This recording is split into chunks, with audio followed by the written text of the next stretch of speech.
All right, another episode of Under Further Review here. We have the All-American Kevin with us. We have the king of hot takes, Mike, with us. And my name's All Steve. American Kevin. Yeah, we got the All-American, first team All-American, actually, podcast host out there. But we have a fun episode. So I'm going to throw the Blake Horvath interview in there. I did that one solo just because it was at 10 a.m. And, some people have to work on this show. But that's the Navy quarterback. He's had a pretty legendary career in terms of Navy and college football. And it was fun. It was a nice 20-minute interview, and he gave us a lot.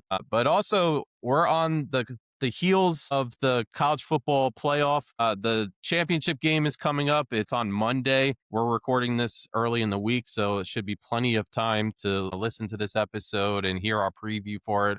We'll also give a little bit of a recap of portal news because we talked about that about 5-6 days ago. So a lot has happened since the last time we spoke about the portal. But before we get rolling, I just want to throw out there the usual kicker. Definitely give us a subscription on YouTube. Follow us on all our social media pages. If you just search Under Further Review, you should be able to find our page. All the support helps us grow. But before we get into the college football playoff, the championship game between Miami and Indiana, I want to throw a fun segment at you guys. So a while back, we kind of stole a Todd McShay thing where we did like a little bit of a draft for I think it was for the SEC and the Big Ten championship game. This time I want to steal something from the Triple Option show. So I was listening to their podcast, and that's the show with Mark Ingram, Urban Meyer. I forget the third, Rob Stone, is it? The third person? I don't remember the third host, but they did something fun with the NIL era. So they were talking about who would get the biggest bag from past years. So we're talking about before players were publicly known to get money. So they each got three options. So who instantly comes to mind for you? And I'm not talking about like the 80s and going back to, some of the big running backs from that era. I'm probably talking about like the college football we grew up watching, because there was a lot of big names during that time. I feel like I'm going to say I a thought name, two. and Kevin's going to say the same name, I feel like. I don't know. I thought of two right off the bat. Okay.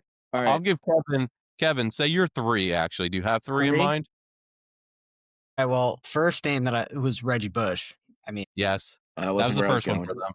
He's one of the most electrifying running backs in college that we watched growing up in college football. Funny Reggie Bush story. I remember the year that he was coming out in the draft, being at the Jets. The Jets were like 2-15, 3-4, whatever it was, and cheering the last two home games, "We want Reggie." We, in fact, did not get Reggie, but we did get Brick. We got to Brickashaw Ferguson, so it worked out. But Yeah, that funny worked out Reggie for Bush you guys. tidbit. And then the other one that came right off my head was Money Manziel. Okay. Manziel, that's a good one. I like that. Oh. He We would have weren't been going in to the say the portal same for one. sure. He would have been in the 100% would have been in the portal. 100%. Yeah, without a doubt. Yeah, because he got drafted. First Did round. him and Evans go in the same draft? Evans did come out in the same draft, I do believe. I was going to say if they didn't come out in the same draft, it definitely would have. I think Evans has had a little bit better career than Manziel, though. Just by a little bit, not by much. All right, give us your third one. Come on now. I'm shocked. You didn't. The first one that popped in my head, I thought you'd go with. I have one in my head too. He's I'm thinking. really not sure. Come You don't back have to the me. third one? No, not right now. I can't think of one. All right, All I'll right. go then. First one that we'll when go it back popped to in you. my head, the first thing that popped in my head was Vince Young. Yeah, that was That- the first one. Reggie Bush and Vince Young are one. for- Yeah, so Vince Young was my first. I'm not going to say Reggie because you've already said that. I'm going to try and pick somebody different. You know what I want to do? I want to go on the defensive side because I feel like nobody's doing that, and it's probably less fun, but somebody should do it. So on the defensive end, I'm going to go Clowney. Okay. That's a And good then one. let me think here. Give me one more. You know what? Let's go Derrick Henry, Heisman winner. Derrick Henry. I would have thought either Mark Ingram or Derrick Henry would have been good ones from Alabama. I got a few names for you. So ones that aren't on the board. My first one's Tim Tebow. I think he That is a would good make one. He's too loyal. He would never leave. Yeah. it. Would all go to fundraising. It would be like some foundation or something he would pay. My second one's Cam Newton. Oh, that I is a think really he- good one. Yeah. And then my third one, I have a few actually, but my third one's going to be Adrian Peterson. I think he would have made the bag at Oklahoma. He would have been paid really well. Yeah. But I also think like Larry Fitzgerald. I think Sue. I can never say his Sue's first a good name. one too. I was trying to Sue? think of a defensive tackle and I couldn't think of one. What about Michael Vick when he was at Virginia Tech? It was magic. Probably. Yeah, that'd be. I mean, really, you could just go through any era and just pick out guys. Like it's the Cam Newton one though. I'm thinking about that's a really good one because he literally has the label of being a mercenary, and Yeah. it paid off big time. Obviously, that one's actually. I gotta be honest. I think that one's probably the most realistic and the best one. I also think like some names that didn't pan out in the NFL, like Colt McCoy, Eric Crouch, like they would have made some big money while in college. And that would have been like Yeah, to life stay. changing money for those guys. Well, I mean, McCoy did really well as a journeyman. Also, Matt Leinart from USC, I think he would have got Ooh. paid. Tom His Brady. biggest mistake was going back. Yeah, Michael Crabtree. What about him? He would have Justin Blackman. Yeah, Yeah. Blackman. David Blackman was Pollock. David Pollock would have made money. Yeah. Justin Blackman's the most interesting because that dude was like the most electrifying wide receiver in college football that I've ever seen. He was a really good NFL player for the 2 weeks that he played. Here's a question. Would those Miami teams be able to keep them together just because of the demands of contracts from those players? No. Those early 2000s Miami teams? No. Dude, they Just had think like of- that the running back room alone. If you Yeah. look at like there was one year where Willis McGahee was like the fourth running back down the Yeah. chart. Same with Sean Taylor. Sean Taylor was like freaking. Yeah, like backup safety, right? Or something? Yeah. I don't know. They had like Man. Ed Reed on that team. That was a crazy Miami What was that? team. That was 2001, right? The 2001 Yeah. Miami Hurricanes team. Because I remember wasn't Clinton Portis the starter that year? Yeah. Frank Gore was on that team, right? That's what I'm looking up now. The, it was the Clinton. tight ends were crazy. They Jeremy had like Shockey. Olsen. Shockey and Kellen Winslow on it. To answer your question, no, they could not. There's no shot they'd be able to. But here's your running What's back Russell? room: was Willis McGahee, Najee Davenport. It's not in order. Clinton Portis, Frank Gore, Jarrett Payton, Condratine Hill. I don't know who they are. Yeah, no. To answer that question, no, because literally, like every running back on that team ended up becoming big time. Do you think Colt Brennan would have got paid? Probably. Well, wait, which Colt Brennan? Pre or post Hawaii? Well, post Hawaii, he was like a 7th-year senior. I would say Hawaii when he was putting up the big numbers, like the big passing numbers. I didn't know there was a post Hawaii. Well, there was no post. Like, I mean, he had to go to the NFL at that point, but he didn't start Yeah. at Hawaii. Didn't he start at Texas Tech? Maybe. I don't know. That's a good Oh, question. it was Colorado. Sorry, Colorado. Joe Thomas would have got paid, I think, as an offensive lineman. Yeah, that's a good one. A lot of the offensive linemen. What was the one from Michigan that never gave I up a mean, sack? there's- Jake Long. Yeah, Jake Long was great. That was a big. He only that gave up team one would've got- sack or something like it. Was it only one sack his senior year? Yeah, he was crazy. Also, It was Vernon Taylor Golston. Luan would have got paid in college. Darrell was a I good just Reese. remember Jake Long, and then he signed his rookie deal like Dolphins. fucking 3 weeks before the draft or 4 weeks before the draft. Really? I didn't know that. Any of like the But yeah, no, real he was like the smaller earliest schools. to sign first over. Yeah, like 'cause it was announced early, the contract was done. He was like one of the Miami signed him like so early in the process. It was well before the draft. Hmm. You don't remember that where players could sign their deals before the draft if they're first No. overall? No, that I didn't remember that. I'm used to like the NFL wants like the. Kev, you remember that, right? Where players they would announce, they'd get announced well before the. Sam Bradford was another one. Yeah, I was about to say yeah. Bradford. I Well think was the before last one, draft. wasn't it? Yeah, he was the highest paid. He was the reason why they came in with the rookie scale because he signed this massive deal and like well before the draft and just never panned out. You know, a more recent player, Trevor Lawrence. I bet he would have made a lot of money. I don't even know if he would have stayed at Clemson, to be honest. I don't Might know. have He's ended pretty good. up- Clemson's a pretty good football team. They're at the top of the Pretty football good. world with him. They were. Yeah, they were. I winning have to assume that championships. he would have stayed there. Yeah, there's a good I mean, chance. Yeah, that Clemson team is not what it is today. Obviously, that Clemson team was top of the football world.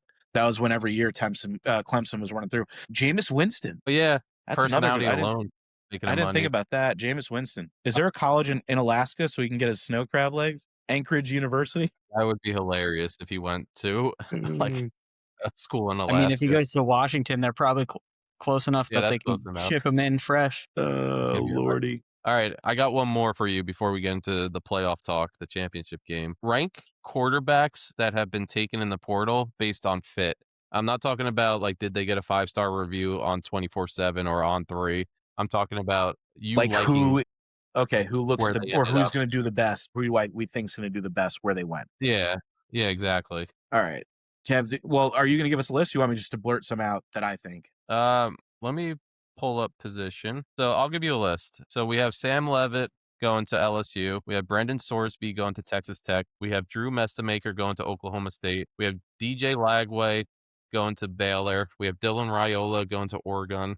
Oregon. Hey, by the way, this show predicted DJ Lagway going to Baylor before last year even started. Just want to make that clear. Insider information. It was here. It was here. Well, we did it on. Actually, I bet you it's on one of these episodes that we did. Guaranteed. It was before the season even started. We called Lagway going to Baylor. Yeah, Never gonna take that away from us.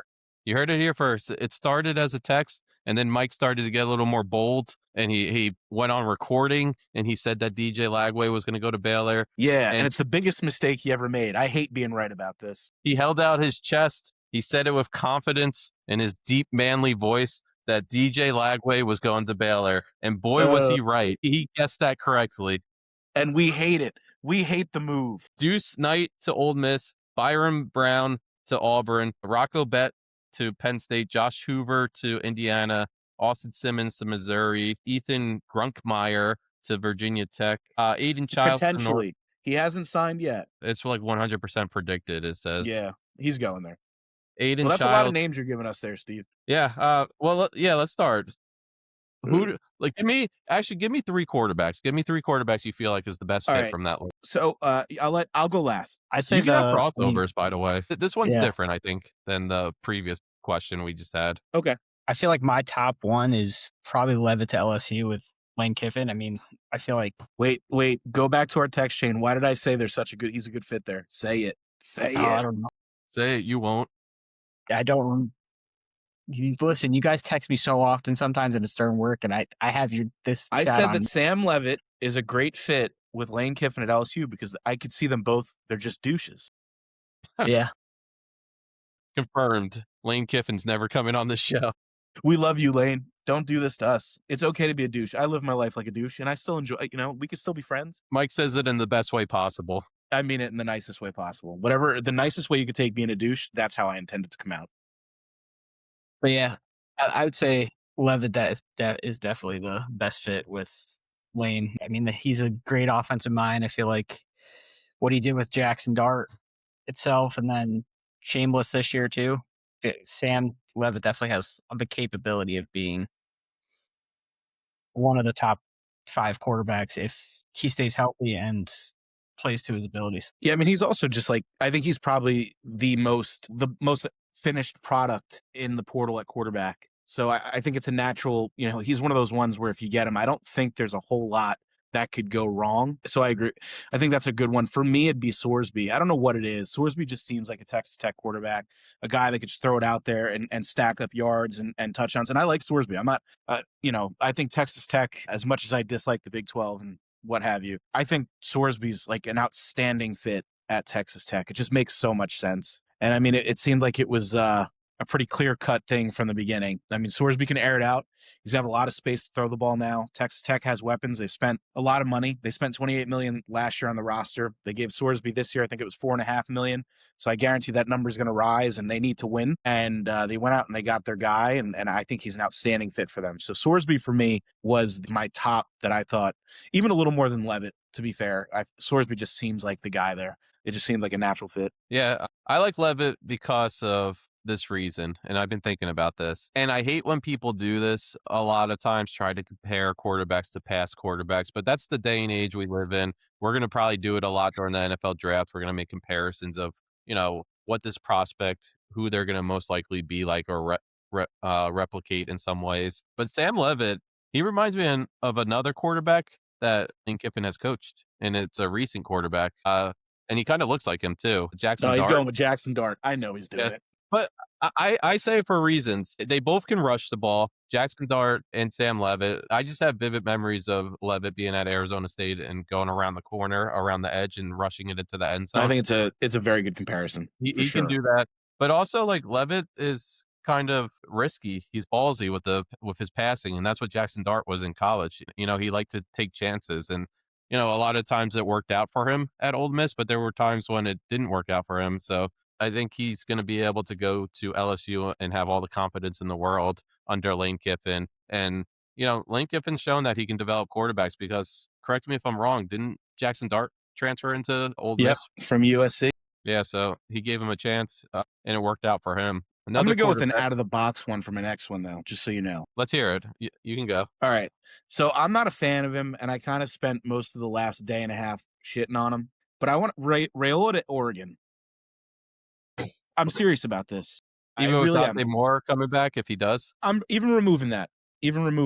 Is that I think Raiola is a natural fit because he needs to go somewhere that's going to be able to get the most out of him. And we've talked. I don't know if we talked about it on this podcast a lot, but we've talked a lot about Raiola off of it a lot. And I've never felt that he was going to reach his potential at Nebraska. And from the beginning, I just didn't think they had what it would take to develop him.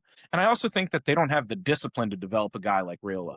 I do think Dan Lanning will get the most out of Raiola. I think that staff's going to get the most out of him. My biggest thing with Dylan Raiola, and he's probably one of the least liked college players, I think that's fair to say, in the NCAA. I think part of that is he needs discipline, and I think Lanning will provide that. But the biggest thing is I'm hoping that Raiola's talent is he's got it. Like, he's got talent. And he's Dan Lanning type of quarterback. He's a true pocket passer. Like, that's going to be okay. But one thing I think that Lanning can get out of him is Lanning's going to be disciplined. I think Dylan Raiola will develop his own personality and stop being a carbon copy of his hero. And I think you'll see more of him shine now. I really do. I think we're going to see a whole lot more from him. We're going to see a lot more shine from him.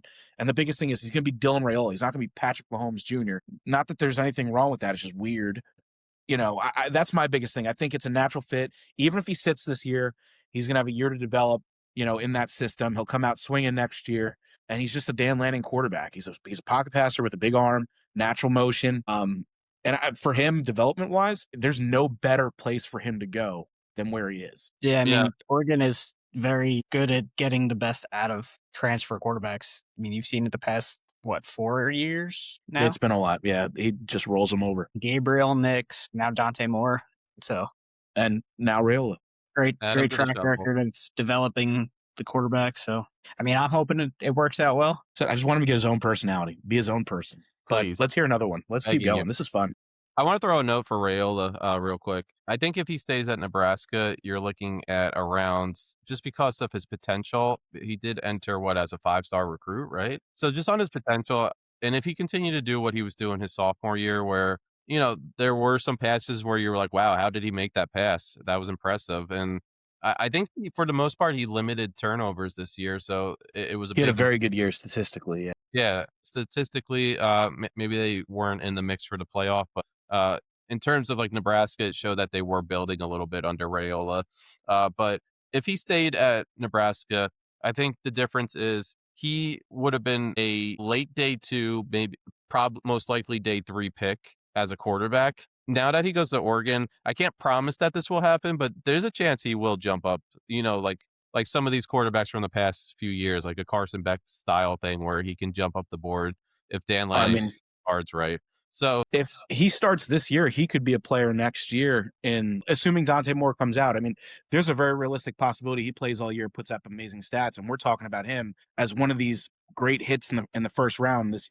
That's certainly in the realm of possibility. Absolutely. Another one I need to throw out there, because I've been so high on him ever since he had this incredible season, and his story is just fantastic. Drew Mestamaker going with his coach to Oklahoma State. I think just being familiar with your coach while making that jump from the competition that North Texas played to Big 12 football, where, again, I know we joke around about Big 12 football, but they still have the Texas Tech defense every year. BYU is going to have a strong defense next year. Teams are building in that conference. So, like, if he can prove that he can put up the similar numbers in the Big 12 with Oklahoma State, and he gets them in a conversation where, maybe they're winning 9, 10, even 11 games, all of a sudden he's also jumping up the draft boards, in my opinion, because he has the size, he has the arm. Now he just has to show that he can do it at a school that's not North Texas. Mind you, though, I talked about this with Blake Horvath, the Navy quarterback. Actually a tough conference. They had Tulane. They had North Texas in their conference. They had South Florida in their conference. I mean, Navy had one loss this year and didn't make their conference championship game. It was Tulane versus North Texas. So it was a tough year for that conference. So that's big competition. I'm going to jump down the board a little bit. I like Rocco Beck to Penn State. I wanted to get into this one. Mike, go. Say why you like it. But I don't think it's for the same reason that you're going to say it. I'm going to use it as a negative. So I'll lead off with the negative, and you can bring it home with a positive. Okay. I think he's a perfect fit at Penn State because he's the definition of an average quarterback, and that's all Penn State puts out is average quarterbacks. He's not a stat-heavy guy. He's not going to go out and get you a ton of yards passing. He's going to turn the ball over, and I kind of feel like that's what we see from Penn State quarterbacks now, as it is. If it was to come down to like my least favorite Big Ten team, I'll be honest, I'm definitely not a Penn State fan. But I just think that they could have did a lot better in the portal. I understand that he followed his coach and what have you, but he's done nothing to me personally. Rocco Becht has done nothing that says this guy's a program changer. This guy is a playoff caliber quarterback. I just think he's an average quarterback, and he went to an average team that expects average play out of their quarterbacks. I just got to be honest. Yeah, you But could it's a definitely fit. make that It's a good fit argument. because that's what they look for, I guess. I like that he's going to continue to play under Matt Campbell. I think Campbell was one of the highly rated coaches out of this coaching cycle. A lot of people were high on that hire, especially after Penn State took like 40 something days to make a coaching change. They took their sweet time and they still landed a very good coach. But Rocco Beck, I started watching him probably his freshman year. What was that? 2 years ago? And I sat there and I was like, he's not a quarterback. He's a football player. Like he's the type that just puts everything on the line to try to get a win. I do think he makes a few mistakes at times, and that's probably what puts him in the average quarterback umbrella. But listen to this. If he goes to Penn State, look at Penn State's schedule next year. I don't think they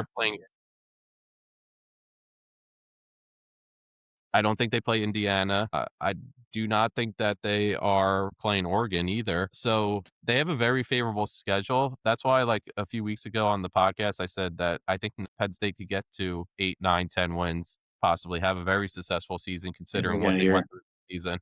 But when it comes to how you view him at the end of the season, if he puts up numbers, you're going to say he did very well in the Big Ten. Most people are probably not going to instantly look at like the competition he played. It's the same thing with like Bryce Underwood this year. Look at Michigan's schedule. Like if Bryce Underwood has a very good freshman year, everybody's like, all right, he did very well in the Big Ten. They're not saying, oh, he did really well against Purdue.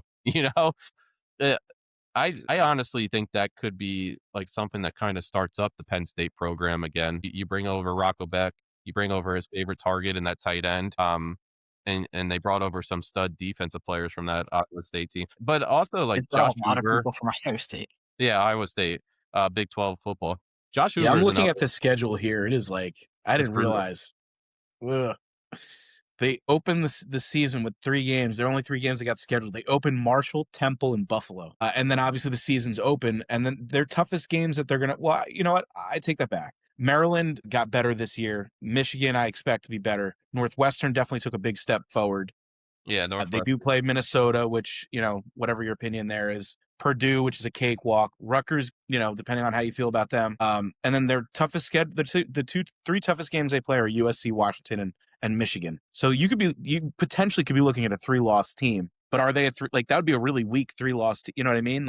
It's Michigan this year. It's an average. They got Rocco Becht. Yeah, but you just need average play from him.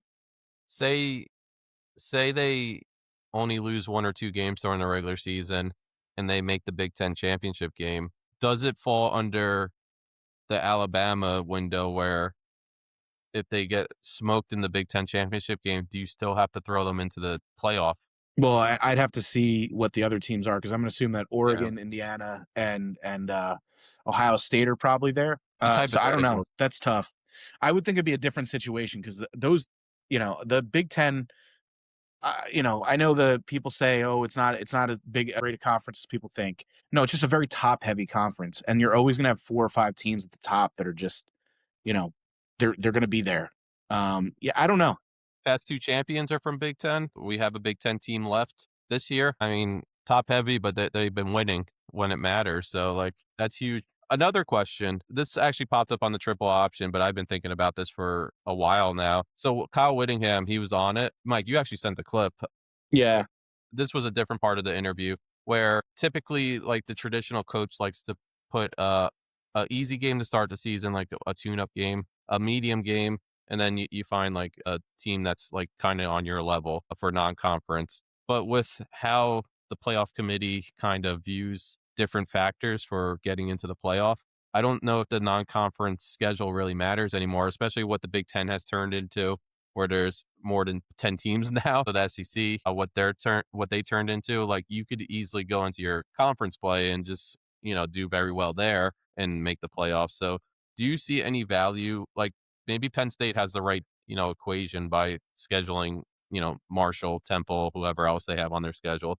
Do you see any value in because we gave Notre Dame a lot of crap for this. Is there value Apparently, in having a top 25 showdown before your conference play starts? I mean, I don't think you can compare it to Notre Dame because they're not in a conference. That's well, I mean, they have the deal with the ACC, I guess, but they still pick their ACC opponents. So I understand what you're saying there. I don't know. Is there value? There's always value to it, right? Like, especially if you win, there's value to it. If you schedule one of these top 25 season opener showdown games, you know, and you win it, and then you go into 2 cake games, like, of course, there's value to that. The question that you got to ask, is it worth the risk? Like in this past season, was it worth the risk for Texas to go and play Ohio State? Hindsight's 2020, it probably wasn't. Like being yeah. honest, like not to defend them, and I'm not saying they deserve to be in the playoffs because I don't think they did. Texas not playing Ohio State and blowing out, TSA to open the season, and 2 losses come, they're probably a playoff team, right? Like, I think that's fair to say. They're probably a playoff team because they got hot at the end of the year. But I'm trying to think of like a result where it went the other way. Who did Oklahoma open up against? They played Michigan, but it wasn't opening week. No, that's what I'm trying to remember who they opened up against. Or we'll just use that game as an example. Like that game benefited Oklahoma because they had a rough patch, but they still made the playoffs because they beat a Big Ten team. Regardless of how you feel about Michigan, they were still an 8-win team in the Big Ten. Like, so I don't know. It can go both ways. But for Penn State in their situation, I think they probably did the right decision scheduling 3 soft games to open the season. You have a new coaching staff coming in. You got a bunch of new players that are being integrated into the system. You had a very weak recruiting class of recruits coming out. They're rebuilding that roster. I think, with how senior heavy it's probably going to be, those 3K games, get everybody in the rhythm of things, get some wins going, probably benefits them pretty heavily. So I actually think I agree with what they did. 3 soft games to open the season. I'm sure those were on the schedule for a while now, but it's probably a pretty good landing spot for that team and what they are. They're not going to be a playoff team. If they are a playoff team, I'll be shocked. I'll be the first one to tell you. But I think they're probably a 7 or 8 win team, and that was probably the right call for what they're trying to do. And I mean, they're essentially rebuilding that team from scratch, as crazy as that sounds. Yeah, they'll get their props still. People will say, "Oh, Matt Campbell won 8 games with Penn State the first season, even after 30 plus guys left." Yeah, but it's all image. It's image based. They're trying to rebuild that program, but I think they also understand that it's not going to be that quick of a turnaround with like what they went through because like getting rid of Franklin when they did, he's a player's coach. So it's tough to expect retention or players when a player's coach moves on to somewhere else, especially somewhere else that's on the East Coast, Yeah, it's in your recruiting vicinity, no less. Did you see so Franklin he got some of the Penn State guys, but also Tennessee, because they picked up the defensive coordinator, they've been getting some defensive players like Chaz Coleman to come over. So I never envisioned this issue. I didn't think about it at first, but to be fair, I don't think that Penn State probably thought that James Franklin before the end of the year was going to sign with Virginia Tech. And Franklin, for his credit, was the right move to sign when he did. I want to make that clear. Signing before the end of the year was the right move for him because he right away, he doesn't have to do anything with the team. Right away, he got into recruiting day one. I mean, like what he did was very smart. Penn State, I don't want to, we can go back and forth on whether Franklin was the right guy or not. I think we all agree they needed the separation there, but I don't know if at that time was the right time to do it because it hurt Penn State bad. Just real quick. So I'm going to kick the interview over to Blake Horvath because I want to get that out there. I just want to read off some of the like updated list for where people signed because there were some big signings. So outside of the quarterbacks, Cam Coleman went to Texas. S. Coleman went to Tennessee. Actually, James Smith, that was a big one from Alabama to Ohio State. Isaiah Horton to Texas A&M. Coy Parrish, which is big for you, Kevin. Minnesota to Oregon, Omarion Miller to Arizona State. We went over to quarterbacks already. Do you mention Holstein to Virginia? You did. I don't think so. No, but Bo Pribola too. Yeah, it's going to be an interesting situation there. Who were the two running backs that went to Texas? Because they got two studs in the portal. I'm trying to get there now. Hollywood. Hollywood Smothers. Yeah, there was one other they just signed. Let me look at their class real quick. Texas went on like a spending spree recently, and they just got some like big time players. It was the Arizona State running back Raleek Brown. He also went there. So there was a reason why they let their entire backfield hit the portal a few weeks ago, because they just got two of the best running backs in the portal. But yeah, let's kick it over to Blake Horvath. We'll go over the college football championship game when we return. It was a good interview, and I'm excited to get this one out there. All right, so I'm going to bring in Blake Horvath, the Navy quarterback, which had a storied career, and I'm really excited about this. Blake, thanks so much for joining us. I want to start out with this 2 years ago. So you play Army in the one of the biggest rival games in all of college football. You go for 204 rushing yards. But leading up to that game, I feel like everybody was talking about the season that Army was having. You know, they had one loss on the season. There was a point where they faced Notre Dame, and people were like, oh, can they squeak into the college football playoff type thing? Everybody was talking about their quarterback. Did you feel like there was a little bit of a chip on your shoulder leading into that game? Did you feel like you should have been the guy that was being talked about? I do think our entire team had a chip on our shoulder. And I think that, it wasn't that I thought that I should be getting talked about, is that I thought that we all should be getting talked about. The season that we had, I thought up to that point, right, we had some more impressive wins in certain ways. And so it was just frustrating for our team to, be picked to get blown out in that game, knowing what we'd already done that season. Yeah, it's a team game at the end of the day, and I feel like Navy really, puts an emphasis on that, especially in the current landscape of what college football is. I'm sure you get talked about this subject all the time with the transfer portal is happening right now. What's that do for your team, knowing that like everybody's locked in, everybody's loyal to the program, everybody has one goal, and it's to grow as a team together, knowing that like it's not about the financials that like some of these other organizations are dealing with right now. You can just focus on football. How helpful is that for your team? It's been tremendous, truthfully, because it allows guys to develop. It allows guys to make connections and grow and get better. We've had tons of players, including myself, who, if we were at a program with transfer portal and NIL, right, I probably would have never seen any playing time because, I wasn't very good as a freshman. Then had a disappointing, few appearances as a sophomore. And so I was able to prove myself over our developmental camps, right? In the spring and then into the next season. There's lots of guys on our team like that.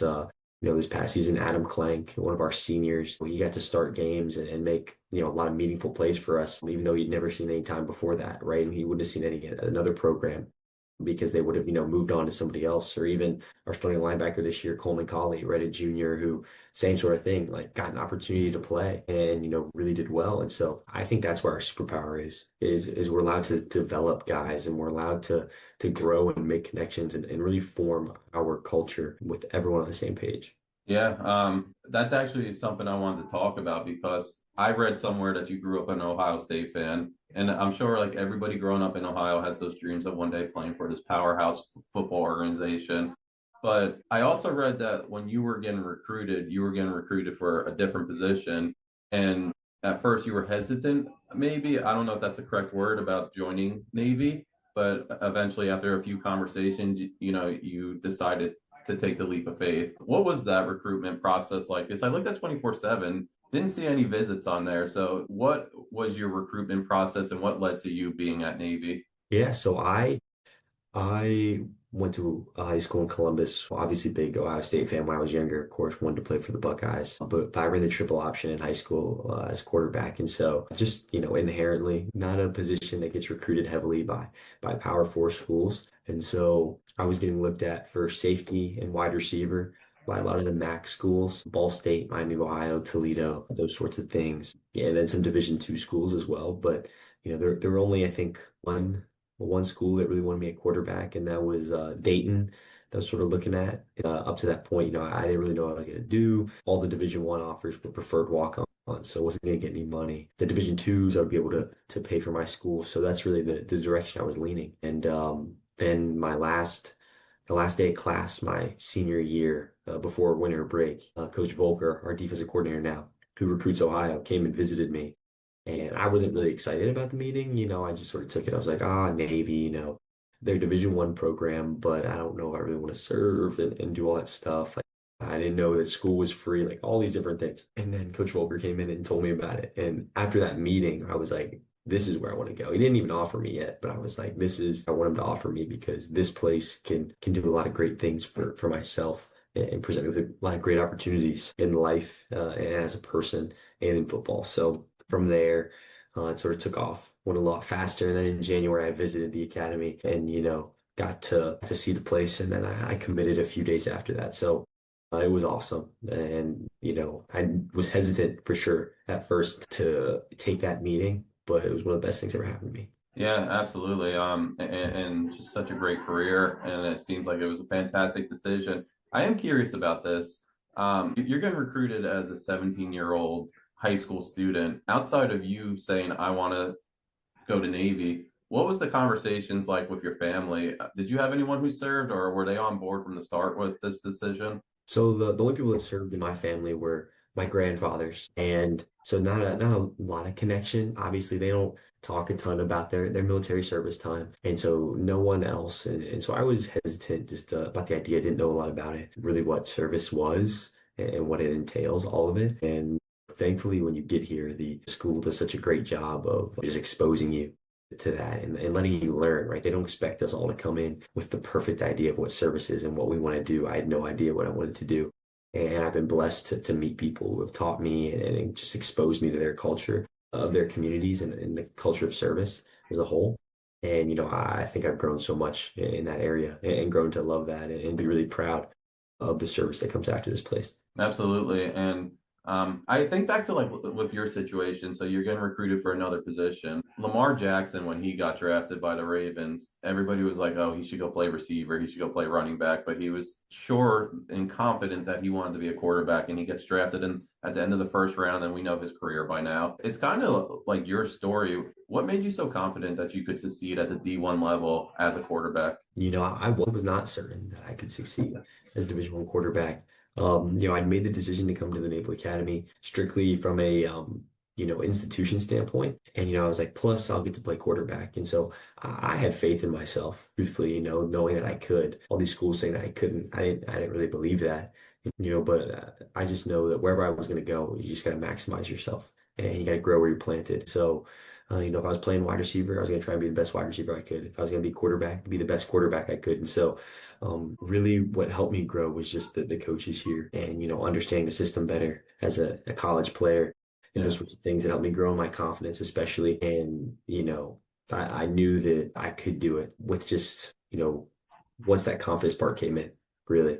And, it happened. So thankful for that. Absolutely. And when you think of college, you think of a big jump from your high school classes. You're away from home for the first time. It's a little more prestigious of classes, but then you throw in, the demands of being at the Naval Academy. Was that a little bit of a rude awakening for you the first year? Absolutely. It's difficult, especially for people who aren't used to the military side or aren't used to being far away from home, right? It's definitely a big turning point in your life.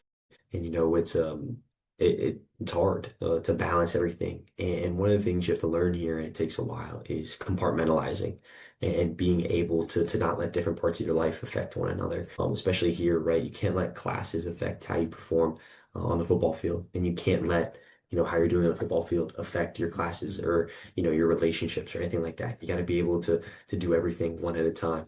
And focus on things individually and not let them overlap. And I think that was one of the biggest things to learn. It was just about time management and being able to form relationships with people and just ask for help. It's the biggest things. You got to be able to lean on people here and trust them. And, then that helps you grow so much easier. Yeah. And earlier in this discussion, you talked about sophomore year. You said it was a little rocky. How did you feel going into junior year after like a sophomore year where there was a lot of question marks, it sounds like? But you were the starting quarterback, I believe, since game one of your junior year, and you kind of just ran with it. What was that whole process like, winning the job and going in and finding success at that position? Yeah, well, going into junior year, a lot of the talk was they have a good defense, they have an all right offense, they don't really have a quarterback. And that was the biggest thing. The year prior, my sophomore year, we played four starting quarterbacks throughout the season. So, we going into junior year, my junior year, it was a toss-up because we had two graduating seniors, and myself and a freshman returning for the quarterback job. And so I think you just had to go into it, knowing that the job is yours to lose, right? No matter who you were, and just going and playing confidently. The biggest thing I'd been worried about was just, what other people thought about me for so long. And I realized it doesn't matter, right? It doesn't matter what they think about you. It matters what your teammates think. It matters what your friends and your family think about you. And they allowed me to play so much more free, and just enjoy what I was doing again, because it felt so stressful the first 2 years. And then finally getting able to just sort of release and then play. There's a big growth we saw in that spring ball for our entire team. And we sort of had something special, or could have something special. And from there, right, it was just all about having fun. I found that I play a lot better just having fun, being grateful for the moment, right? I never thought that I get to say I'd be a Division I starting quarterback playing against Notre Dame and all these different teams. And so, it's just every game you got to take it as a blessing and be grateful for it all. Yeah, thinking back to the games I've watched for Navy football, a lot of people talk about obviously the option offense, but it's also a different type of quarterback play because when you think of what people when a quarterback position comes to mind and they think about like a quarterback running the ball, they think of like when a defender's crashing in, run out of bounds or slide. But when you watch your game, like you're dropping your shoulder, you're jumping over the pile, you're doing everything, you're putting your body on the line to get that extra yard, those extra few yards. And I know it paid off in this year's Army game because I think there was a few fourth down calls, right, that were called this year. I don't want to call it reckless, but where'd you get that style of football from? Where does that come from? It's definitely reckless for sure. It's just our identity as a team, right? Not to shy away from contact. Obviously, there are dumb times to go and chase after contact, which I've also done, but it's not saying never slide or never run out of bounds, right? It's more about you got to understand what we're doing and who we are, and the difference between a 2 yard gain and a 4 yard gain, can be monumental on a drive, right? To get that extra yard and a half by, lowering your shoulder or just trying to get by a guy, right? And maybe fall forward, rather than giving yourself up. And so that's just who we are, right? It's all about getting that extra 1 yard here and there, the hidden yardage, while you're getting tackled, so that the fourth downs are easier to convert, the third downs are easier to convert, right? I think we had, one of our highest third down conversion rates like of all time here this year. We were fourth in the country, all because guys choosing to get that extra yard here and there to make third downs more manageable. So I think that's just what it is. It's just the guys that surround you, right? When they don't give up, they're not looking to shy away from contact, right? You can't either. So Yeah, there was a fun story too. I believe it was once again during the Army Navy game, because there were one or two fumbles during that game, and they started talking about how you had to learn how to be under center, I believe. When you got to college, did you work out of the shotgun in high school, was it, or vice versa? vice versa, I was all under center high school, so I almost had to learn to work out of the gun more. What was that like, that whole like transition then, to learn how to be under, from shotgun, and was that a learning curve at all for you? Yeah, for sure. It's different footwork, especially you're reading different things. It's just different everything, in a little bit of ways. Especially in the running game, right? The triple options are what we're talking about here. And so under center, I was really used to the footwork and all of that. And so adapting, growing, and, still being able to command, especially back there, was the biggest thing. But it wasn't as difficult as some other things, but, it takes time. Yeah.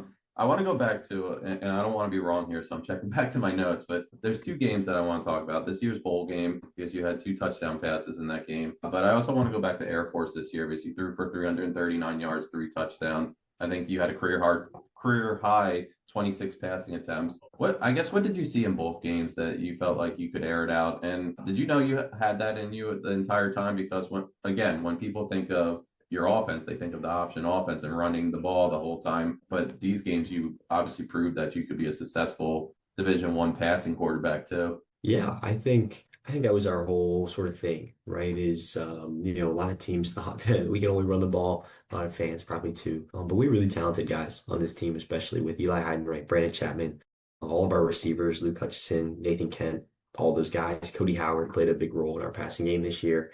And then even Alex Teska, running back. So it was never an idea of can we throw? Do we have good enough guys to throw the ball? Which I think sometimes is the reasoning for why people say we don't throw it. We have really talented receivers and guys who can catch. And so it was just about finding opportune moments to attack that defense in that way because, we want to run the ball. That's what we're trying to do. And then, hit you over the top when you're trying to stop our run game more. But in the Air Force game, it was just strategic. We saw things that we could expose, and we thought we had the matchups, truthfully, especially against Eli Heidenreich. We just didn't think that they had the guys to match him in coverage. And so getting him in one-on-one situations down the field was huge. And, it was really cool that game because he got to break a lot of the all-time receiving records here. I think he broke the receiving touchdown record here, or receiving touchdown record that game. So really cool stuff. And then to the Cincinnati game as well. It's just those opportune moments to strike and find touchdowns down the field. So I think both those games, just really show, we want to run the ball, always do, but you can't just discount our passing game. Yeah. I have a few quick questions. I know time's getting up there, but you played in a conference this year that had Drew Mestamaker, who obviously just transferred to Oklahoma State. He had a 5-star, I think, review on 24. I think they had him number 2 behind Sorsby in the transfer portal. So that just speaks highly of what type of player he is. And then you also face Tulane, who made the college football playoffs. You guys get 1 loss this season. That's the difference between making your conference championship game and not. How tough of a conference was it this year? Because you guys played North Texas tough. And were you a little upset that like you put in all this work and you had so much success this season and you were kind of denied that conference championship game because of 1 loss to North Texas? I think the conference was just really good this year. A lot of teams performed really well, and we needed some help, obviously. You don't want to lose a game, but obviously North Texas was a tremendous team and they got us there at their place. And so I think, we're disappointed in a way because we're competitors and you always want to compete and be able to compete at the highest level. But at the end of the day, we couldn't take solace in that. We still had after that game, right? We still had to play Army, still had a bowl game coming up. So, we couldn't rest, sort of in the woes and be upset with that decision and the outcome of the conference. We had a successful season and we still had a lot of things to play for at that time. Back-to-back 10-win seasons, the most wins in 2 years in Navy football history, all those sorts of things. I think overall we were upset, but we just moved on and just went. Our mindset 1-0, always sort of moving forward. Next thing, we're fine to go and win the CIC too. Yeah, and you guys just incredible feats, and that's going to be my final question about all the accolades you accomplished. But I have a fun question in terms of rival games because you grew up cheering for Ohio State and they play in a big rival game, but then you end up in a big rival game between Army Navy. Out of these 4 rival games, unbiased opinion, Ohio State, Michigan, Oklahoma, Texas, Auburn, Alabama, Navy, Army. What do you rank those 4? I would rank 4 Oklahoma, Texas, the Red River. I would go 3 Iron Bowl, and then I would go 2 Ohio State, Michigan, and then 1 Army Navy. Okay.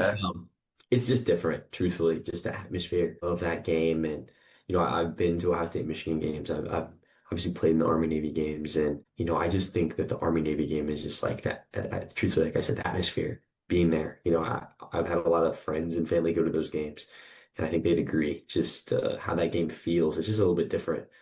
It's not as much hatred in the crowd as a lot of times you feel at those other games, right? But there's definitely just a lot of like competitive spirit, right? There's no hatred, but everyone just wants to win that game so bad and sing second. And you can feel that tension a little bit on the field. So I would say that game for sure, even though, those other 2 are great games and it produced some all-time moments. What's the base like when you get back to Annapolis after a win? It's amazing to share that with the brigade and the students and everybody. It's what people sort of remember a lot about that first semester, right? Is that last game because everyone's got to be there. And so to win that game means a lot to our team and to the school. Awesome. 2 quick questions. Ohio State, who were some of the players you watched growing up, like your favorites? My favorite was Braxton Miller, and I really enjoyed Ezekiel Elliott too. Those are good choices. Zeke, he was a beast when he was in college. Absolutely. My last question, on your most previous Instagram post, you talked about team accomplishes. Just knowing the team accomplishments and your individual accomplishments, what are you walking away most proud of from that I guess all those accomplishments you have? And What's next for yourself in your personal journey, I should say? Yeah, so we won 9 total games, I believe, my first 2 seasons here at school. Then the last 2 seasons we go and turn around and win 21. So I think that was the coolest thing that I'll walk away from is the turnaround that we had and the leadership that went along with it. And just all the guys, right? It's so much better to share an accomplishment. And so to be able to win back-to-back 10-win seasons and win 21 games over 2 years, I think is the coolest thing. That's really cool. Honestly, going down as a legend, you're going to be remembered when they play those clips during the rival game for years to come. That your clips are going to pop up, so that must be something to be proud about. That was Navy's quarterback Blake Horvath. Thank you so much for joining us. That was really cool, being able to chat about your career and some of the highlights from it. Thank you so much. All right, that was our interview with Blake Horvath, a fun one. Navy quarterback, had a amazing career, very strong career with Navy, 2-year starter, beat Army both times, probably put up record numbers. I would have to look at it. I believe he did. So that was a fun interview, but let's get to a big reason why we're here today. The college football playoff is still happening. We have the championship game on Monday night. It's between Miami, who's on a little bit of a Cinderella run, and Indiana, who was the number 1 seed entering. So we have Mario Cristobal versus Kirk Cincinnati, 2 totally different coaches facing off against each other. Before I get into keys on both sides, I want to kind of continue with the theme that we've been going through in this episode. So I want you guys to think about this entire game. It doesn't have to be a particular side. It doesn't have to be Indiana. It doesn't have to be Miami. Give me 3 key players of this game. They have to play well in order for their team to win. That's really tough. If Miami has any shot at winning, Carson Beck needs to play the best game of his life. Yep, I agree with that. I mean, on the Indiana side, obviously Mendoza has to continue doing what he's doing. I mean, he's been on a tear. And also, I think Mendoza, I mean, he's had statement. This could be a really big statement game to ice his college career. I don't know if he'll ever be an upper echelon college player. I don't think that's in his future because he's relatively speaking, it's a weak Heisman year, whatever. But for him he could really, have a great send off with one of these crazy, 4 touchdown, 330 yard, only throwing, 18 passes type games where we're like, holy cow, what a way to go. So I think Mendoza has a lot riding on it just from a legacy standpoint. Yeah. If he plays the way he's played against Alabama and against Oregon, I don't really imagine Miami having a chance because think about the Oregon game. He had 3 incompletions the entire game. What did he have? 5 touchdowns? So he had more touchdowns than incompletions during that game, which is incredibly hard to do no matter what level you're at. I don't care if you're at high school. I don't care if you're in college. I don't care if you're in the NFL. That is a tough statistic to put up. Everything has to go right. But also, think about the Alabama and Oregon game combined. I think how many incompletions does he have during those 2 games? It's just been he's at 80-something percent, high 80%, 80-something percent. He's on a run, and his ball placement on every throw is just his back shoulder throw is just insane. That's every time I see him play, and I mean this in a good way, but I'm not saying he's that style prospect, but he looks just like Jared Goff out there. I'm talking Jared Goff, Stanford Jared Goff was incredible, in terms of ball placement. The team sucked, but he was good. And he reminds me of that in the best way. And I've always said I think Jared Goff is Mendoza's ceiling in the NFL. And I don't think that's a bad thing. A perennial top 10 quarterback, it's pretty good. I wouldn't, be too upset about that. So yeah, I think this is his legacy in Indiana is already cemented. This dude will never ever have to buy another drink in Indiana ever again. Wow. But you imagine Indiana turns, he wins them a championship this year, has a statement game.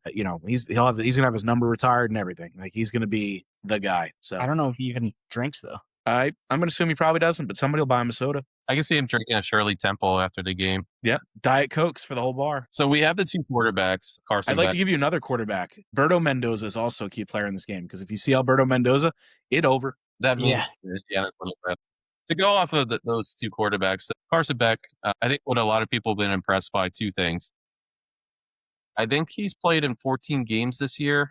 Maybe it's 15 up to now, but regardless, he's up to 14 or 15. He had as many interceptions as games this season. So You don't necessarily like to see that out of your quarterback, and that was a big question going into the playoffs was he going to be able to protect the ball? And I think he's done a rather good job protecting the ball, but also like his ability to run the football, especially that last drive. He impressed a lot of people during that last drive against Ole Miss, and I think that's what NFL scouts are going to be looking at is that last drive, what he was able to do there. He made the throws that he was patient in the pocket. Instead of like trying to force the ball in there and it resulting in an interception, he waited for his receiver to be open and threw it in the right spot. But also I think he ran the ball 4 times during that final drive. So, he kind of put the game on his shoulders and he said, I'm going to win it. And perhaps the most impressive play was the touchdown where he was in the pocket, he was sitting there, and then it started to crumble after a while and he just took off and he made it into the end zone. So if Carson Beck can limit the mistakes and he can play that type of football that he did in that last drive, then Miami's going to be in this game till the end. Mendoza, on the other hand, like I think I go back to the regular season. So he's been so impressive against Alabama. He's been so impressive against Oregon. But then you think back to like games against like Penn State and what's another game that he was really close. I know there's a few others, but he had those games where people competed to the end. And if he goes back to that type of quarterback, I think he's playing his best football at the right time. So I don't imagine he's going to be like that. But if he goes back to that type of quarterback, then you might have Miami sticking around. I want to throw the stat out there. So offensive line, I think they average in the 330s. Indiana's defensive line averages in the 280s. So that matchup's going to be something to look at. And also, Miami's biggest offensive lineman is 6'9", 345 pounds. Indiana's biggest defensive lineman is 6 foot, 302 pounds. So it's a huge size difference, but on both sides of the ball, like if Ruben Bain can get to the quarterback, if Mesidor is healthy and can get to the quarterback because he had that injury at the end of the game, then that's going to cause some ruckus for the Indiana offense. But also on the other side of the ball, can Indiana's defensive line continue to play that the way that they've been playing since the Ohio State game where they were really impressive? I think they sacked Julian Sain 5 times. So some things to look out for. I think they got more 8 times. Did they? They sacked it more 8 times? I didn't know that. A lot. Yeah, I mean, another one of my sleeper, now that you brought that up, is Pat Coogan, the center for Indiana that came from Notre Dame. I mean, the dude's incredible, and it's going to be on him all game to slow down Mesidor and Bain. Both of them, he's going to be calling out. He calls out all the audibles at the line. He's going to have his best game, and he's a leader on that team, too. And I think it might even be more so than a guy like Mendoza is. I think Coogan probably is I wouldn't be shocked if he was a team captain. Like he's that caliber of player, and I think he's gonna shoulder most of the brunt here of slowing down Bain and Mesidor with his calls at the line. So I can't understand how important he's going to be.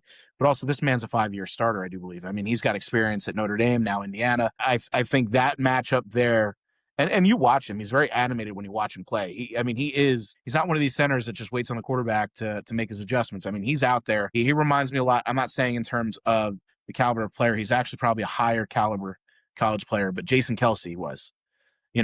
He's definitely a higher caliber college player. Kelsey didn't really take off till he got into the NFL, but he's that style center where he's calling everything at the line to make it easier for the quarterback. So I think that matchup right there is going to be one that's going to be exciting to watch. I think another player that would need to have a really good game, not just on offense, but special teams. Tony, the wide receiver, Malachi Tony, Miami. Oh, I said Kadarius Tony. Sorry, wrong Tony. Yeah. We don't want that Tony. Malachi Tony, he looks really good when he's got his hand on the balls. Yeah, he's exciting to watch. He's a legend. I talked about him a little bit after the Texas A&M game because he had the game-winning touchdown. He actually had the only touchdown of that game. I think if you can get the ball in his hands, he's going to make things happen. Even the one-handed catch where his heel hit out of bounds and it wasn't an official catch, that was just unbelievable, regardless of if they called it or not. But the touchdown where like he just went up the middle and kind of stumbled and found his balance and continued for the touchdown. Like he's an electric player, like Mike said. He's going to be someone that is probably going to get drafted in the first round. He's going to continue to excel in college. Honestly, like he could turn into in this championship game what Jeremiah Smith was for Ohio State last year, where you're taking the attention off of other receivers on Miami's offense. Because I do think last game against Oregon, there was a receiver who had 7 catches for over 100 yards. Now, when you're, maybe you're putting like a safety in, like sitting back with the cornerback playing up at the line of scrimmage on Tony. Now you're kind of double teaming him. You're taking the attention away from some other players, and it can also open up that offensive rushing attack that's been so impressive. Mark Fletcher, I think, has like 400 yards or something, or close to 400 yards in the playoffs. He just rushed for 133 yards. I think he had 170 plus against Texas A&M. Been a completely different player than was in the regular season. And who's the other running back? Shamar Brown or something. He's also a elusive running back. He gives them a little more speed than Mark Fletcher, where Mark Fletcher will pound the rock and he's physical. Brown will come in and he's the speed, so it's thunder and lightning. But if like Kev said, if Tony can get his touches, I think Miami's going to be successful. What's like an appropriate range of touches for Tony? Like, what would you feel comfortable? As much as he can take. I'm gonna be honest with you. As much as you design plays for him, the biggest issue that I think in that regard is that Mario Cristobal's a coach. Not to be rude to Miami fans, but like the guy is gonna get. If you took him and Kurt Signetti, like they're not even close, not even the same stratosphere. But if I'm Cristobal today, I'm sitting there and I'm like, honestly, like there is no amount of appropriate touches out there. If he's cutting them up and I'm feeding him the ball as much as I can get, whether that's a design run, if that's if I'm trying to get him in screens, lining them up in screens, if I'm just throwing to him downfield, I'm gonna overwhelm him with passes because, to be honest, he's your biggest difference maker on the team, like on the offensive side of the ball, and you're gonna need that. But like I said, I don't trust. If you took the two coaches and hold them against each other, Miami's at a huge disadvantage. Yeah, I agree. With Tony, I think the nice thing about him is you can kind of do end arounds and kind of get him into the open anything. field. I would, but an exact number, I'm going to throw something out there just because I feel like, I don't know, 12 to 15 touches. That's a lot for a wide receiver, a ton.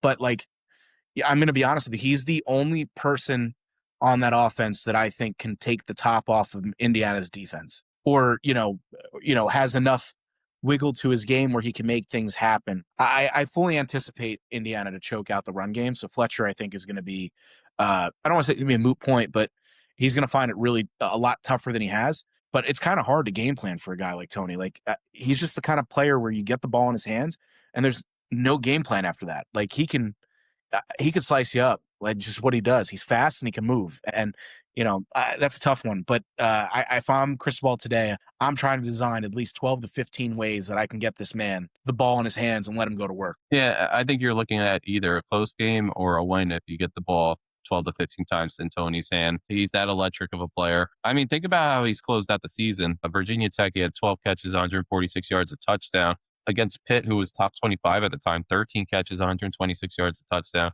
He gets the game-winning touchdown against Texas A&M. He was silenced against Ohio State, actually, but in the Ole Miss game, he had the touchdown, 5 catches, 81 yards. My thing is, the most amount of times he's seen the ball in this playoff was 8 times against Texas A&M. So are they going to be able to get him into double-digit touches like that? That's the biggest question. If not, then you're going to be really, I think, depending on those other players like Mark Fletcher and Brown and maybe some of the other receivers. But that's probably like Indiana's game plan right there, right? Yeah, shut Tony down and shut Tony down. I think you're gonna try and make it. The biggest thing that's opened up a lot, even for guys like Tony, has been Fletcher's running game. Like you said, I think I don't know the exact number, but I think you're right. I think it's like 450 yards rushing.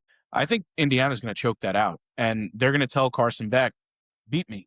And that's where Tony's going to be huge. And if Tony starts beating him, with design runs and pass plays, it's going to open things up for Fletcher again because Indiana's going to have to step back. But they're not. Signetti's not going to make it easy. I'll tell you that. So yeah.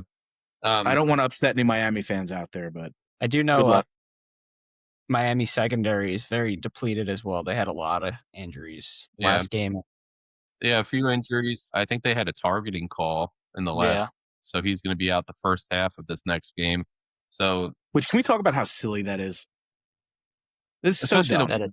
I hate how college, does that. Not that we're talking about this in the pod. The targeting call in college is dumb. I'm sorry. I get what they're trying to do.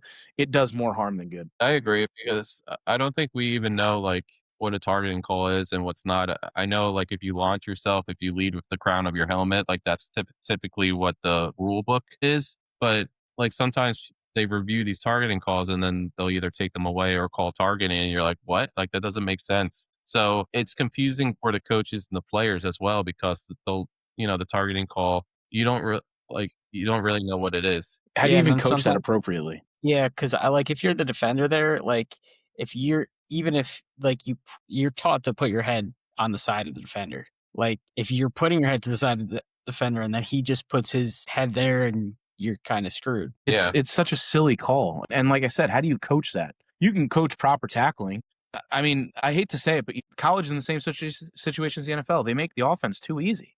It's too easy. Like, how do you play defense anymore? If I was, listen, defenders make a lot of money, but at the end of the day, like if I had a son and I was coaching him, I ain't letting him play defense. Shoot, you're gonna go play offense because it's just an easier game to get where you got to go. Like, I just don't understand targeting. It's such a silly thing. It's like helmet to helmet in the NFL. It's like, what are we doing here? If the running Yeah. back drops his head and I hit him in the head, whose fault is that? Like if A I'm lot of tackling, if I drop for a form tackle and you hit me in the head, I'm gonna get called for it. Like, how does that work out? Like, it doesn't make any sense. Like A because lot of yeah, like a times lot of the guys coming across the middle, as soon as they catch the ball, they're just Your natural reactions to dip. yeah. That's what I was going to say. A lot of times it's protection. It's like a split second decision to, you know, drop it like that to kind of protect yourself, and then they call targeting. Um, in the spur of the moment, everything happens so quick. Like, how are you supposed to make like a conscious decision? Yeah. Not every time. And now a kid's gonna miss the first half of the biggest game of his life because of something like that. You know what I Yeah. mean? Like, In the way this Indiana's passing game has been lately. I mean, look at Elijah Surratt last game. Like some of the catches he was coming down, he looked like a man amongst boys playing against Oregon secondary. So if he can do that against a strong Oregon secondary, I like some of those players. Like Finney's a very good player out there, and they were able to put up massive amount of points and passing yards against they them. literally Like, did whatever they wanted when they wanted all over Oregon. Sorry, Kev, but like Yeah, I mean, that was the definition of a I stopped massacre. watching after the second quarter. Yeah, I thought I was watching a Big 12 football game. It was insane. there was no hope, Kev, that like after halftime they could maybe come back. I watched it before that. Like I stopped. I turned it off after I think He did. And just for everybody to know, Kevin put his phone on Do Not Disturb did. during the I game. didn't want to talk. Because Didn't want to and talk. it was pure comedy. Pure comedy. I texted Steve on the side and I go, Kevin put his phone on Do Not Disturb. And Steve's like, Woody? I'm like, I known this man way too long. This is Kevin's MO. This is his move. Yep. What I do? I've seen Kevin Big do that games, get no mid-game phone. before. Like, I'll be talking to Kevin, having a conversation about like something, and then boom, mid-game, it's Do Not Disturb. I'm like, what? Big game, no phone. I think I did Even the if same your thing with team's winning? the Eastern Conference Finals and with the Rangers. I don't remember. But yeah, Kevin's notorious for the Do Not Disturb. I respect But it. he did. I give him credit. He did. He admitted he does. He did turn off the game. I did not, and I did think not I stop turned it texting. right before the fumble that the sack fumble. I think is when I turned or right around there is when I turned it off. There's Oh probably well. I had no That's what hope it is. after the running back ran into fucking Dante Moore's arm and gave the ball at the 3-yard line. I think we're allowed to talk about that now, right? Can we talk about Dante Moore and Fernando Mendoza after this game? Are we allowed to? Kevin. Okay. No, I got to be honest here, just real quick. Kevin, it was a coming to Jesus moment, but I think that last game opened Kevin's eyes to the quarterback situation. Listen, I always had said that Dante needs like a year of development, whether it's sitting in the NFL or going back to Oregon. I've always said it. So You definitely were you 100% were a Dante Moore homer. okay, Wasn't but still, I said sit him for a year. No, but it was like to the point where I got to go out on Kevin here because he was very much bigger than he thought. Moore was the better option than Mendoza for a long time. What's the In the better beginning, yeah, situation but for Moore? not since like Is it sitting behind a veteran quarterback in the NFL, or is it coming back another year and playing for Oregon? I mean, I think he needs the reps, so I would say going back. Yeah, my biggest thing with him is if I'm Dante Moore, so I'm going to put myself in his situation real quick, is that I probably am reaching out to see, do the Jets want me? If they don't, is there somebody that does want me that's willing to move up? I want to make sure I'm secure in my bag, and this is the right move financially for me before I make my decision. Once I get out of that, if I remove that and I can't get a guarantee of, I'm going to go somewhere in the 2 to 3 to 4 range, I'm probably just going back to school to try and mature a little bit, learn a little bit more, because I got to be honest with you, watch his film and a lot of it's just one read, quick, get it out. And that's not going to fly in the NFL. Like, you got to operate outside of that. Also, the other thing about Moore is I always thought he had more athletic ability to his game. I actually don't know if he does. I think he can. He wants to be a pocket passer. I think he is a pocket passer. Not that he wants. I think that's what he is. And there's nothing wrong with that. Like, there's nothing wrong with being a true pocket passer, but you can't make the mistakes that he makes. I thought the whole thing's been interesting, in my opinion. So, like, the whole season, well, actually, it wasn't the whole season because everybody thought Arch Manning was, like, the number one pick when we first started. But whenever, like, Fernando Mendoza came onto the scene, like, people started saying he's going to be the first quarterback off the board. And for the longest time, they're like, he's the only quarterback that's ready to make that jump, that we're confident is ready to, go to the NFL. But like, the general consensus has been Dante Moore should go back to Oregon for most of the season. The only time we started to talk about this, and when I say we, I mean like everybody across the board, anyone who talks college football, is when there was rumors that Dante Moore was considering, like right before the playoff, there was like consideration that he was going to go to the NFL. And if he had a really good playoff, that he would declare for the NFL. So that's when people started saying, ceiling of Dante Moore, blah, blah, blah, whatever else they wanted to say. Maybe he'll be the number one pick. But I think I've like always thought, like, why are we changing up? Like, even a good playoff, like, I still think he should go back to college. Like, he needs that year. Like, if you're sitting here saying, like, he's not going to be a day one starter, he's probably better off either sitting behind a veteran for a year or playing in college, then do it. Go get the reps, like Kev said, at Oregon. If you feel like that Dan Lanning's maxed out everything with Dante Moore, then maybe he should hit the portal or something and try to learn from someone else. But I think college can do him wonders. Come back. He only has 1 year of starting under his belt, so come back with 2 years. I mean, what is it, 18 career games or 19 career games he started? Yeah. He had the couple at UCLA. But yeah, no, I think all year it was very clear, and his team made it very clear that he was not coming out, and then we kind of switched up. But I do wonder now, has he backed himself in a corner where he has to come out? Like, that's a valid question. Has he backed himself into a situation now where he has no choice? Like, this is it, I have to go. It's a good question. I don't know. For what it's worth, like, if he's thinking from a standpoint of, this is my best chance to get drafted in the top 10, I don't know what next year is going to look like for the quarterback position, then, I understand that, go get paid, go become the quarterback of some organization, but I just hope he doesn't go to a desperate team where, it's kind of similar. Like, it worked out for the Giants, but like Jackson Dart situation where they brought in Russell Wilson and they thought Russell Wilson was going to give them an entire season or at least get them to late. Yeah, but Dart was also a lot further along than Moore is at this point. Yeah, and how many starts did Dart have in college? He had to have close to 40. If not more, right? He definitely was further along, but when he got drafted, a lot of people felt like he should have sat for most of this first season, if not the entire first season. So, like, that's my point of the whole thing, is that, like, Jackson Dart was under center a lot earlier in the season than we expected. And, like, there's the way that quarterbacks get injured every year. Like, think about, like, how many times we joke about, like, it's backup versus backup in the NFL. So who's to say that this veteran that you bring in to kind of groom Dante Moore doesn't get injured, and now you're sending Dante I think Moore. That's the fear.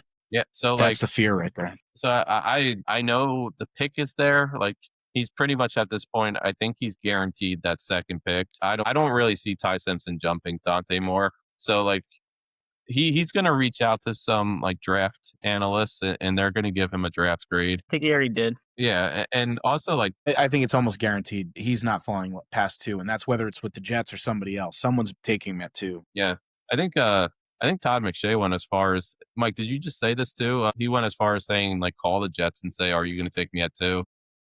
Well, he said it in a negative way, but I mean, just want to say one thing real quick about Todd McShay. We are big fans of you, Mr. McShay, but you need to stick to one thing.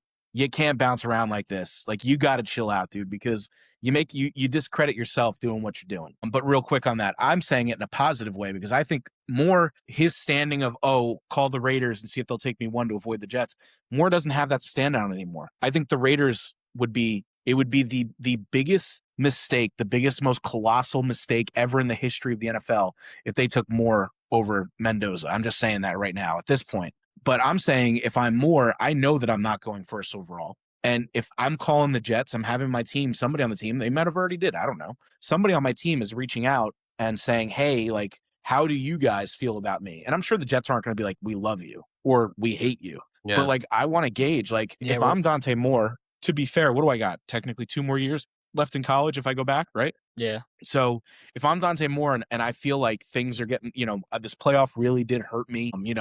Things kind of went south after that, and I'm not guaranteed to go where I think I should go. If I'm Dante Moore, then I'm probably going back to school. And regardless of what the QB class is next year, because I do think Dante Moore has the talent to be a number 1 pick. Like, I want to make that clear. I think he has the talent to do it.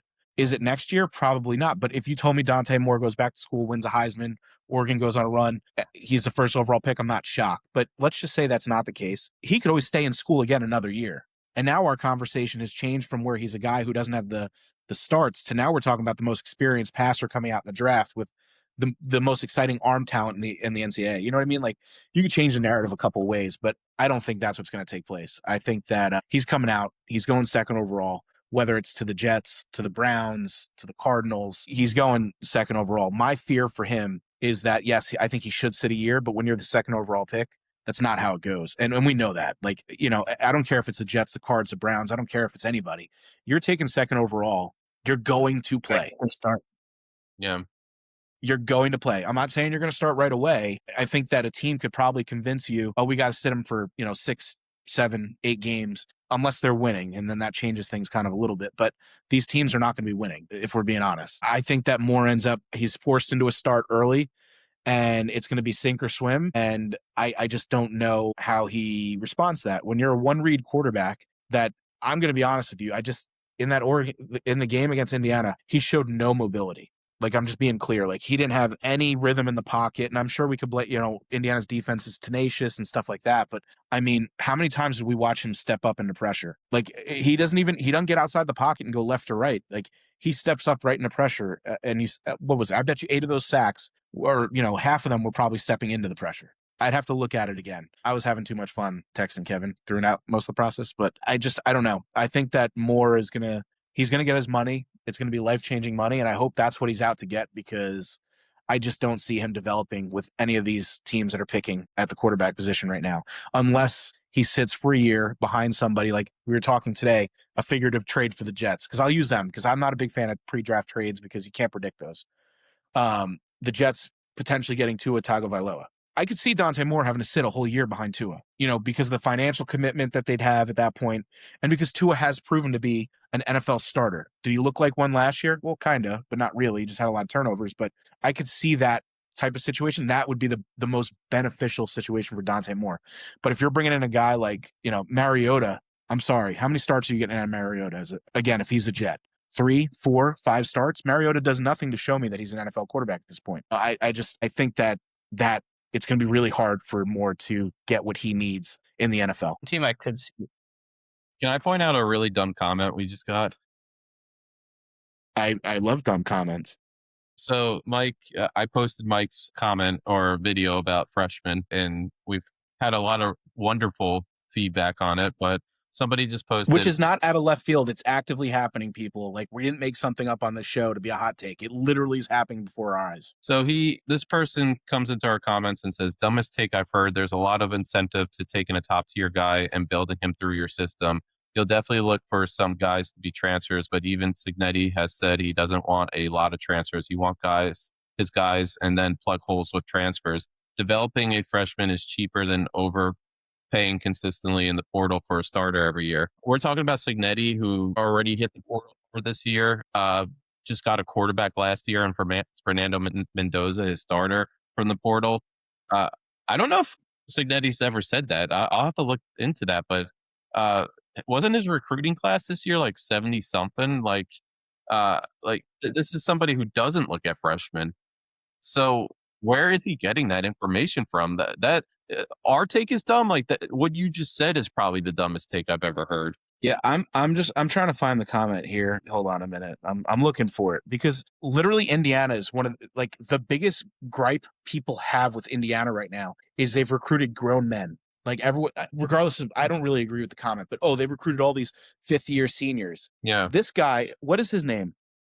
What? Kyle E. asked Kyle ES25, this is for you, brother. You're an idiot. Because, and I'm going to say that, I say that as respectful as possible, because literally the team you use as an example, outside of Texas Tech, hit the portal harder than anybody else. Go look at Cincinnati's recruiting classes, you dope. Actually, Steve, what is Cincinnati at? Go look at his recruiting class right now for 2026. I'm trying to pull it up. I know I have to go back to like the 60s, 70s, so I'm going instantly down there. Like, but just to put it in perspective, NC State is not recruiting is in front of him. Elite freshman talent. The man is filling what he can with freshmen, and you want to make an argument, he develops them. Sure, great, he develops them. But guess what's going to happen as Curt Cignetti develops freshmen, sophomores, and juniors? Other schools are going to come along and pluck them. Yeah, when they have Are you dense? Like, I'm sorry, Mr. Whatever your username is. It's not worth my time remembering who you are. Nothing we said was a hot take. It's literally happening before your eyes. You don't think... Never mind. He jumped up to 34th overall this freshman recruiting class. According to I mean, okay. But where's that rank in the Big Ten? Hold on. Where's that rank in the Big Ten for me real quick? I know it's behind Oregon. I bet you it's behind a lot of schools. Behind Michigan, probably. Ohio State. It was behind Michigan. It was behind Iowa. It was behind... He's the 9th recruiting class in his own conference, in his own... Either way, it's like, it's cheaper to develop a freshman. Yeah, okay. Go ask Texas how hard it's been probably to retain Arch Manning. Let's go ask Michigan how hard it probably was to retain Bryce Underwood.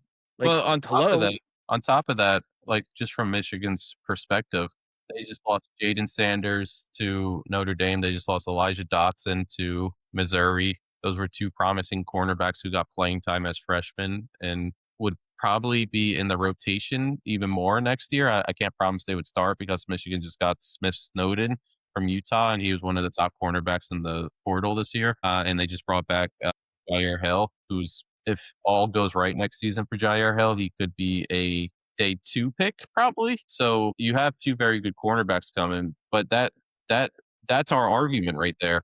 Is the fact that Elijah Dotson and Jaden Sanders, who think they should start and probably got a really strong payday from Missouri and Notre Dame, the fact that they felt like they were going to get less reps behind these two cornerbacks that could probably be NFL bound if they play their cards right, they went to another team and they didn't sit to develop.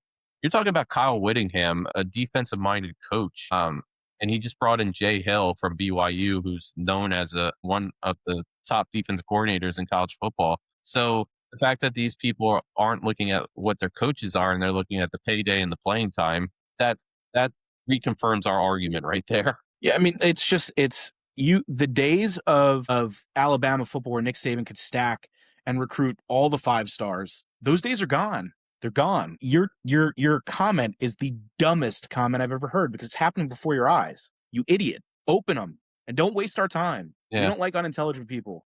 I can't wait to comment back after we stop recording. I'm definitely going to be responding to that one. He wrote it while we were recording this episode, so can't write right away. But if you go over to our TikTok, we do respond. We're usually pretty civil on there, but if you do make any terrible take... And sometimes I float around in the comments. Yeah, we'll come for your throat. Steve is very professional, and we are very active with our small, tiny little community. We love the comments. So please comment up. You can talk to us. We're just 3 dudes that like talking football. Yeah. But just know that if you make a dumb comment, we're gonna play with it. Like, and listen, we do dumb things. People came after us for the Miami pick. Like we owned it. We owned it. Yeah. But like Kyle E525 over here, when you've got damn near 55 other comments that all make good points that along ours. Listen, man, I get you want to be a wolf, but sometimes it's okay to be the sheep because now you just look stupid. Yeah, after our Miami video, I actually thought one of the comments of the year came during that. So we said Miami was going to lose, I believe. They didn't stack up well against Ohio State. It was going to be over early, everything. And people came in our comments the next morning after that game. And somebody wrote, podcast equipment should be more expensive. That was probably my favorite. That was good. My biggest thing is if people want to comment, it's okay, but can you not always comment on my videos? Like Steve makes some pretty dumb takes. We can go talk to, like, you can insult Steve. We'll get Kevin up there one day. Like you don't always have to comment on me. You can go after Steve. Steve is the one that's answering most of those messages. You'll get a live response. Like, come on. You don't like, hey. Yeah. But that, just so you know, like in this situation, please go check out that video that we talked about if you didn't listen to the episode about, how we feel about the landscape of the game has changed in terms of recruiting, and comment on it. And we would be if you go to our newest comments, you'll see Mr. Kyle E525, and you can argue with him because we're going to, and we could all band together and make him feel really stupid. And sometimes stupid people need to feel stupid. To be fair, the people, when I made my video on Tony and Fletcher, people did like that. The Miami fans like that. But Mike has a history. So his Texas Tech video had probably 3 likes on it, but it probably had like 50 plus comments on it because of what he said about Texas Tech early in the season. This one was really civil, but I feel like the Ohio State one, people loved. All the Ohio State fans came out and supported what Mike said. So a lot of times Mike has positive quotes, but when you do talk about Texas Tech in the Big 12, it gets some people going. Yeah, so admittedly, this podcast is very, very pro everything, but no, we're just Big 10 people. Like, let's just call it what it is. Yeah. But, we are, my favorite thing, and I just want to talk about this. Where was it here? The comment about, I couldn't hear you with Brutus in your mouth. Brother, nobody here is a big Ohio State supporter. We all support different teams. But you win. That to me was my favorite comment from all the comments that we've gotten. That one was hands down my favorite one. The podcast one was, but the Brutus guy was even better. Like, I gotta be honest. But yeah, I mean, we just call it like we see it. I mean, the Big 12 is, just little babies. They're little baby teams. That's just what they are. Mike got his big picks. Let's get predictions for the championship game. I could predict one thing. I could tell you Texas Tech's not going to be in it. I bet you Jacob Rodriguez is going to make all those tackles watching on TV. He's going to have to get. Has Morton stopped crying yet? He still years. His football hide the rope for that game. He can go play for the Canadian League or something. I bet you in the last 2 weeks, his NCAA 26, he's probably won the championship at Texas Tech 7 times over. 40 days. He's just constantly playing, running the score up. He's playing on Heisman probably by now. Probably. He's just running the score up. The games are like 75-0. He's just so angry. Come on the podcast and defend yourself, sir, please. I can see him running the score up and be like, stupid self. I should have did this in person. Or he's the opposite. He's turned the ball over, still can't win a championship even in the video game. As he's winning, he's crying into his controller because he can't. I bet you Kevin's probably won the championship with Oregon a bunch of times. I bet you he's beaten Indiana by 90. I did transfer to Oregon in my second season, and I beat them by like 30. Good for you. You know who couldn't do that? Dante Moore. Anyway, predictions. Let's do this. Let's upset somebody. What's funny is in that same game, like same year, Dante Moore transferred to Indiana. Oof. That's like in my one dynasty I have. Steve, did I ever tell you who my quarterback was in my one dynasty? I told Bryce Underwood at Virginia Tech. All right. Oh, it's so funny. It's a good game. Can we crowdfund through our small community money for Steve to buy a PS5? I'm down for that. Somebody's got to buy Steve a PS5 so he can play video games with us. Happily take that. When I used to do a different test, I had somebody send me a mic and a like mixer board, and I did the math on it, and it turned out to be $800 worth of gear. So I'll happily take a PlayStation at this point because it's way cheaper than the $800 worth of gear that you sent me. But he'll appreciate anything. Yeah, I appreciate anything. But yeah, let's do predictions. Who wants to lead off? Who wants to be bold? I'm going to do it because it's going to be short, simple, and sweet for me. I've been in on Indiana, pretty much since the beginning of the season, I feel like. I haven't hidden my affection for Curt Cignetti. He's my hero in life and everything. I think Indiana wins this game. I don't know how you slow down that offense, like just being completely transparent. I think they are too deep and they're too talented, and I think they have the best quarterback in the country on their team, and he's shown it the last 3 weeks. So I'm going to pick Indiana. I honestly, last time I said this, I got burned, but I'm going to say it again. I think Indiana's going to put the whooping on them. I really do. I don't think this is going to be as close as people think it's going to be. I think I still think they're the most talented roster, but the biggest, most glaring difference in this game is going to be coaching. Curt Cignetti's he's on a different plane than Cristobal is. And when it comes to play calling and they're both offensive minds, I don't know. It's like Cristobal coaches with dementia, and and Cignetti's like, savant. So I think this is not a very close. I think Mendoza does get his statement game to close out his college career and his Heisman season. He's already an Indiana hero, but gives them their first championship in 675 years, and they ride off into the sunset. And Cignetti has to do it again next year. So that's my prediction. Yeah, I mean, watching the Oregon game for as long as I did, I don't see Approximately 4.5 minutes, like an hour. But I don't see anyone stopping that machine. They play so well together that I don't see anyone coming close to them. And the way they've been performing in the playoffs with these blowouts, like Freck said, I think it could get ugly. Yeah, I really wanted to be bold here. I wanted to go against you. Do it. You won't do it. I can't do it.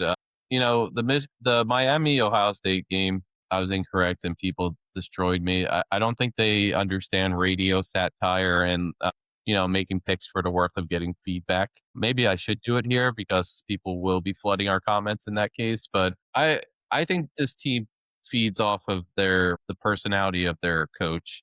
And Cignetti, like you look at the sideline after they score a touchdown and his face doesn't change. He's still serious. And I think when Indiana takes the field, and I talked about the Rose Bowl game against Alabama, I was like, this team, like that's the biggest stadium. That's the college football stadium. That's the one that like it's almost like if I was on the field playing, I would probably feel intimidated by the atmosphere. It's just like all eyes are on you. It's one of the biggest games of the year. And Indiana went in there and they acted like it was just another day. And then Oregon, when they faced them, a lot of people felt like, and it's true, one of the hardest things to do is beat a team twice in a season, especially a team as talented as Oregon. And they came in and it was over by the second quarter. It's just this team is rolling. You have a Heisman quarterback who's playing the best football of his career, possibly in the playoff under the bright lights on the biggest stage. And the throws that he's making, the decisions that he's making. So my biggest concern was this defensive line of Miami getting to Mendoza and kind of disrupting his flow. I just don't see that happening. I see Mendoza just, as his player still running the route, placing it exactly where it should be and moving the ball along. I think Cignetti's almost going to have a quick passing attack where, 5 yards, 5 yards and out, like boom, it's there. Like Mendoza's going to be in charge the entire game. And Kevin brought up a good point earlier in the episode. Miami does have a depleted secondary. So if they are quick with these passes, if they can get away from the pressure of Ruben Bain and Mesidor, then they're going to be in good shape. I was listening to someone today. Somebody made a good point. Bain was almost non-existent last game. He didn't have a good game. Mesidor was a little better, but then he got injured. So you don't know what you're going to get out of Ruben Bain is basically what I'm saying. So is it a sure thing that Miami's pass rush is going to be in Mendoza's face? Because I think Indiana's offensive line's been pretty impressive this season. So I think they'll be able to hold their own against this pass rush. So I could see multiple scenarios where it's close to the end and maybe Indiana gets a close touchdown, but I can also see a blowout in this game. So regardless, I'm picking Indiana to win. That's my pick. So just a side note, I know we want to do our picks and then end this, but they just released the 3 teams that offered Ty Simpson $6.5 million to come back. So it was Miami, Tennessee, and Ole Miss. And Ty Simpson seems like he's dead set on going to the NFL because he spoke to Nick Saban and went to him for wisdom. But yeah, so Miami's out there looking for a quarterback because they lost out on Levitt. They thought they were going to. Nope. Hold on. Listen, they're going to develop a freshman. They've got time. There's a benefit to developing freshman quarterbacks. So that's what they're going to do because Kyle 6'4", 3844 said so. Yeah. Miami hasn't done that in years, but they're going to do it now because there's incentive. I give Ty Simpson a lot of respect in the day and age where like you can chase the money and stay in college, which isn't that everyone's like dream to be able to stay in college longer than you have to? I don't know about for these guys. These guys are running for the bag. Yeah. They released what Ty Simpson made this year in college football. He's going to the NFL. Yeah, but the bag. He made $800,000 this year. That man's going to change his life more so.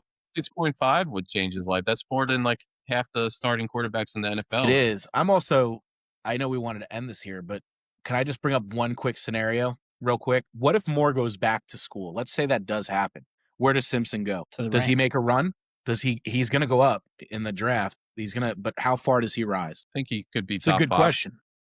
Cardinals I think potentially you could see a situation where Ty Simpson could, if Moore goes back, I'm not saying it's impossible, but you could see a situation where Simpson becomes number 2 and goes to. If not, So number if 2. there's anybody that's banking and wishing Moore goes back to school right now, it's got to be Ty Simpson. Yeah. Yeah. That would be And nice. also, to be fair, if Ty Simpson was offered $6.5 million, what's Dante Moore getting offered in the transfer portal? What do you think? Well, that's my other question. Like Raiola wasn't probably signing for cheap either. Like, are you going to pay two quarterbacks that type of money? Well, I mean, I is don't there know. a max? Is there a max amount of money you can spend in the transfer? No, there's don't no think so. right now. No, but if a guy like Ty Simpson's being offered $6.5 million and Dante Moore decides that I need to season more, 8, I mean, he would be the best quarterback in the transfer portal. I think we can all agree there, right? Yeah. And Miami's going to be looking for a quarterback. Like Dante Moore would have to be in the portal tomorrow if you wanted that to happen because the portal closes on Friday, I think. But yeah, no, we'll know. I think by the end of the week, we'll know if he's going to the draft. But if I'm Miami, I need a quarterback. When do you have to declare by the draft? I don't know the date. I don't think there's what the biggest thing now is with the portal is what you got to operate around. There used to be a concrete date where you could be in and then pull your name out. But if I'm Miami, tomorrow night, I'm calling Dante Moore's people and I'm saying, I've got $7.5, $8 million for you to come to Miami and play football. And if you're Dante Moore, can you say no? I guess you could say no. You could, but I don't know. I think this week's gonna be very interesting. But tomorrow is actually the deadline to put your petition. Oh, then we'll know then we know about Dante Moore by tomorrow. Well, technically, he can go back to Oregon. For the draft or for the transfer portal. No, but I'm saying that January 4th is the deadline for players to declare. It says. Oh, so we'll know tomorrow if Dante Moore is coming out. Yeah. So tomorrow should be a big day, big news. Almost wish we were maybe recording tomorrow then, because then we'll have something to talk about. Dante Moore declaring. We could do another recording tomorrow. Yeah. Do a breaking recording. Breaking news. Breaking news. A nice quick 10-minute episode talking about Dante Moore declaring. But yeah, let's wrap this up. It was a good episode. Oh no! Sorry, here, Steve. It's not till for college football teams. It's not till the January 23rd. Okay. For the playoff teams, they have till January 23rd to declare. Is tomorrow like a team like, I don't know, Michigan? They have to declare by? Yeah, basically, yeah. So if you didn't make the college football playoff, you have to. Oh no! Sorry, I'm wrong. It's only for the championship teams have till the 23rd for their players to declare. So we'll still know tomorrow then. So no, we will know tomorrow if Moore's coming out. Okay, so it should be an exciting day. We'll know regardless. We can hop on. I don't know if we have anybody else that's potentially in that. I guess Mateer and guys like that, but I think they all said they're going back. Yeah, it'll be good to talk about regardless. Because if Dante Moore does declare, he's probably the number 2 pick. If not, then that's big news too, because he's returning to Oregon, and Oregon's going to be legit next year again. So it will be big news regardless. So who knows? Maybe you'll get 2 episodes from us this week, but good episode, boys. Portal Talk, national championship game predictions, and a Blake Horvath interview. We're going to hope to do more interviews moving forward, especially throughout the NFL draft process. Last year, we actually had Jalen Noel on right before he got drafted, so that was cool, and he ended up being. We're going to set our bar high. We're going to go after Mendoza. We're going to go after Dante Moore. We're going. Yeah, we want the big boys on here. That almost sounded like the freaking what was that? The Alabama guy that tried to was saying, "We're coming over here," and go. God, clip that right there. Kevin doing that. That face is hilarious. Make that our under further review profile picture, please. It's gonna be on TikTok tomorrow. That's all I can. That's what you sounded like. We're coming for you. I'm bringing the energy. We're setting the bar high. We're gonna go get the best interviews. Maybe not the best. The next one below that. Good ones. I think we need to try to get somebody on here that would be very controversial for Frick. Let's get Ruben Bain on here. I want it. Ruben Bain. Ruben Bain wants none of this. And you know what we should go get? In all seriousness, you know what we should go get? You should go get like Jacob Rodriguez and see if we can convince him to hate the Big 12. Like get some Big 12 players, and then we could ask them how they feel. Were we trying to get the BYU running back? Yeah, LJ Martin. I got cold shouldered there. I probably shouldn't be saying that on air, but I did. It's fine. We're gonna have plenty of. All right, we set our bar high. It's okay to the representatives of him. We set our bar higher. We've been looking at ACC players. Damn right. I'm just kidding. We'll take any interview. Anybody that wants to come on and talk, we will talk to you, and we will be respectful. I promise you that. Yeah, that's perhaps on a serious note one of the best parts of this podcast is the storytelling of when we do have interviews. So hoping to have a lot more.